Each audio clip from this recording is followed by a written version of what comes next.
हो माऊली. रिपोर्टर हा. काय झालं काय झालं?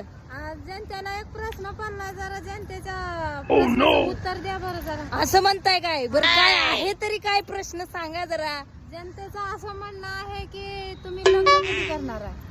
आत्याच्या मारी ही प्रश्न सारखंच येतोय बरं का. सारखंच कमेंटला, युट्यूबला, इंस्टाला, फेसबुकला.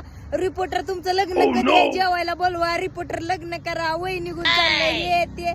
त्याच्या मारी तुम्हाला काही काम धंदा आहेत का नाही? वावराने ढेकळाने पळवू पळवू हाणावं लागतंय तुम्हाला. बरं असो, आता विचारलंय तर उत्तर देणं काम आहे आमचं. कारण जनतेचा प्रश्न म्हणजे रिपोर्टरला सांगावंच लागेल. तर लग्न सगळीच करते ते, आपण करिअर बनवू. काय करिअर करा मग लग्न करा. लग्नाची काही घाई नाही. करिअर जर अगोदर नोकरी मग छोकरी असते, लक्षात ठेवा. करिअर झालं की सगळं होतं. करिअर अगोदर करणं इम्पॉर्टंट आहे. आणि आजकालच्या जगात तर करिअर इम्पॉर्टंट आहे. करिअर करा, आयुष्यात काहीतरी